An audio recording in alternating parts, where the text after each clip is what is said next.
अस्सलाम वालेकुम नाज़रीन, महरान टीवी न्यूज़ में वाक़ई भलीकार माहिया फराशा। सबका पर एक नजर हेडलाइन थी। वज़ीर आज़म शहबाज शरीफ ॿिनि ॾींहनि जे दौरे ते सऊदी अरब रवानो। वज़ीर आज़म सां फील्ड मार्शल सैयद आसिम मुनीर गॾु आला सतही वफ़द बि गॾु मौजूद।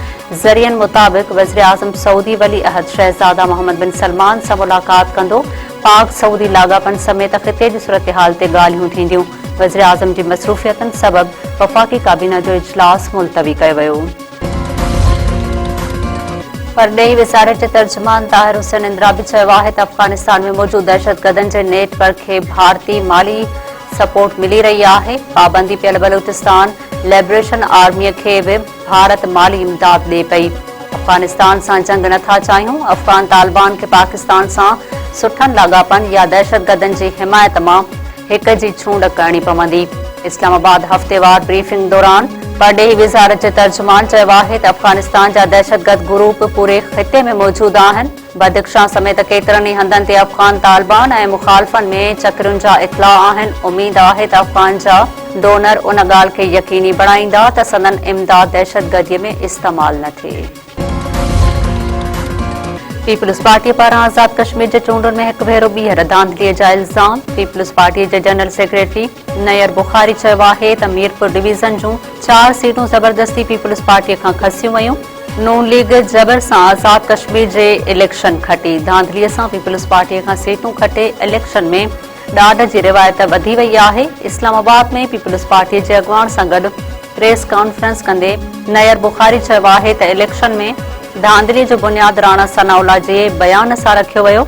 मरहलेवार चूंडूं कराइण बि धांधलीअ जो हिसो आहिनि। पाकिस्तान में हुन खां अॻु कॾहिं बि मरहलेवार इलेक्शन नाहे थी। वॾे वज़ीर सैयद मुराद अली शाह चयो आहे त मोहसिन नक़वी जे बयान खे अहमियत न ॾियणु घुर्जे। नवनि सूबनि जो तरीक़ेकार आइन में मौजूदु आहे।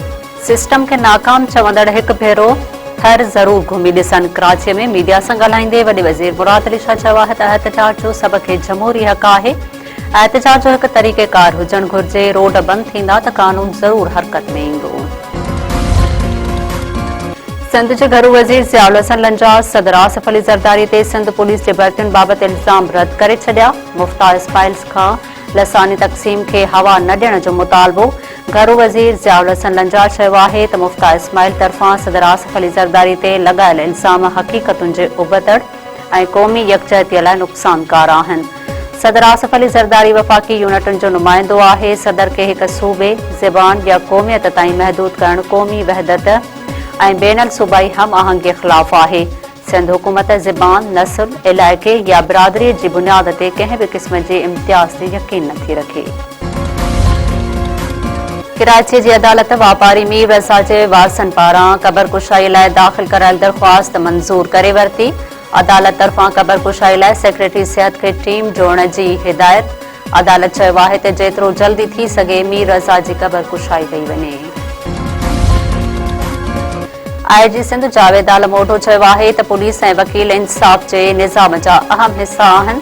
तंहिं करे ॿिन्ही धुरियुनि खे गॾिजी कमु करणो पवंदो जीअं अवाम खे बहितर ख़िदमतूं फ़राहम करे सघजनि। नंढियुनि ॻाल्हियुनि खे अना जो मसइलो बणाइण बदिरां एतिराम ऐं सहकार सां अॻिते वधणु घुर्जे। आईजी सिंध जे कराची बार पहुची वकील अॻवाननि सां अहम मुलाक़ात कई। पुलिस ऐं वकीलनि जा तकरार ॻाल्हियुनि ज़रिए हल करण ते इत्तफ़ाक़। आईजी सिंध जावेद आलम ओढो जो चवणु हो त पुलिस कॾहिं कॾहिं लाठ बि खणंदी आहे ऐं ग़लतियूं बि थींदियूं आहिनि।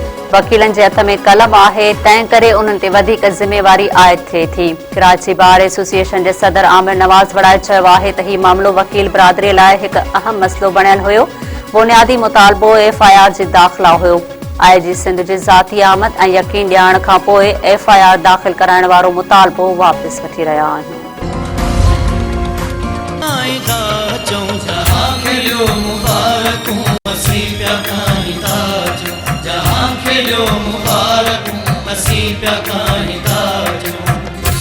आसमां ते हो ज़मीन ते जगमगाईंदो ऐं चंड पिण लही अची कदम ते सिर झुकाईंदो।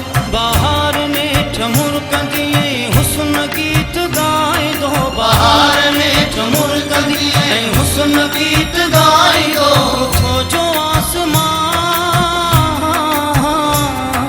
उथो जो आसमां खे ज़मीन ते असी प्या काहिदा अचूं जहां खे जो मुबारक असी प्या काहिदा अचूं। महराण टीवी जी अॼु 19वीं सालगिरह मल्हाई पई वञे। नंढनि वॾनि शहरनि में तक़रीबूं। हेड ऑफिस हैदराबाद में महराण टीवी जी सालगिरह जी तक़रीब मुनक़िद।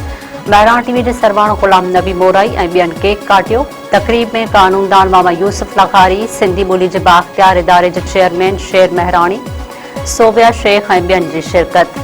भिटशाह में महराण टीवी जी सालगिरह जो केक काटियो वियो। Director news Farooq Hakro, programme manager Murtaza Majboor, Azmatullah comber ऐं ॿियनि केक काटे लतीफ़ सरकार जी दरगाह ते चादर चाढ़ी।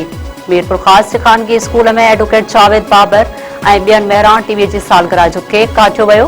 घोटकीअ में शहरी इतिहाद तरफ़ां सालगिरह जो केक काटियो वियो। कंदकोट में महराण टीवी तरफ़ां सालगिरह मल्हाई वई। गुल मोहम्मद जखराणी समेत ॿियनि केक काटियो। काज़ी अहमद भरिसां ॾोहारनि सां मुबैना मुक़ाबले में पुलिस एहलकार शहीद, हिकु फोरो मारिजी वियो। शुगर मिल भरिसां मुक़ाबले दौरान पुलिस एहलकार मोहम्मद हसन कोसो शहीद थी वियो। मारिजी वियल मुबैना फोरो जी सुञाणप गुलाब शाह जे नाले सां थी। शहीद एहलकार जो मड़ काज़ी अहमद अस्पताल मुंतक़िल।